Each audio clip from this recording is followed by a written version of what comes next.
Chers amis, l'évangile de ce dimanche nous raconte un autre miracle de Jésus. Il y a un mot à retenir dans l'évangile d'aujourd'hui. C'est « ouvre-toi ». En araméen, « ephata ». Jésus ne dit pas aux oreilles « ouvrez-vous », à la bouche « ouvre-toi ». C'est à l'handicapé, au sourd et muet lui-même qu'il dit « ouvre-toi, ephata ». C'est un peu comme s'il lui disait « écoute, il ne suffit pas d'entendre des mots, il faut aussi écouter, accueillir avec son cœur. Il ne suffit pas de dire des mots, de parler, il faut aussi communiquer. » Comment comprenons-nous non seulement qu'il a ouvert les oreilles du sourd et qu'il a rendu la parole au muet, mais encore qu'il réalise la même chose pour nous.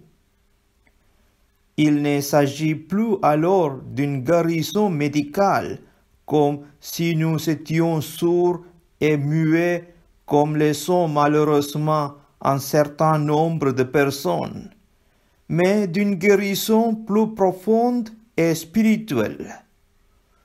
Car la difficulté pour nous est bien de savoir comment nous entendons et comment nous annonçons la parole de Dieu.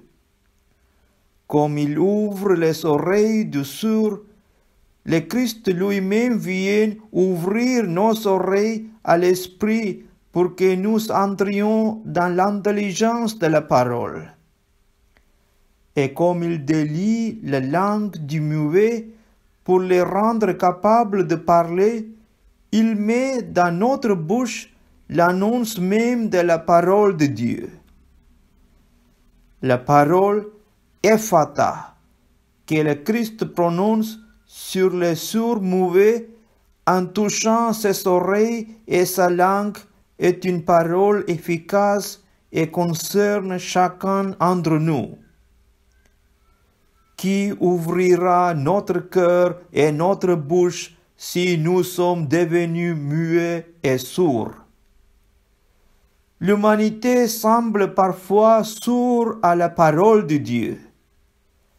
Cela ne vient pas simplement des difficultés de temps ou de l'hostilité des autres, mais aussi du fait que nous ne croyons pas, ne demandons pas et n'espérons pas que Dieu puisse ouvrir nos oreilles et nos cœurs. Si notre Église a tant de mal à exprimer le témoignage de la foi, cela ne tient pas simplement à ce que la foi soit difficile à annoncer à notre temps, car il en a toujours été ainsi. Mais Dieu seul peut ouvrir nos bouches et délier nos langues. Il nous constitue lui-même témoin de la foi.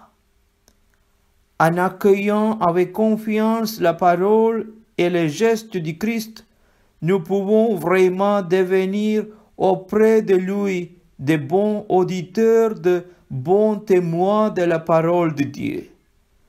Gloire au Père, et au Fils, et au Saint-Esprit, comme il était au commencement, maintenant et toujours, dans les siècles des siècles. Amen.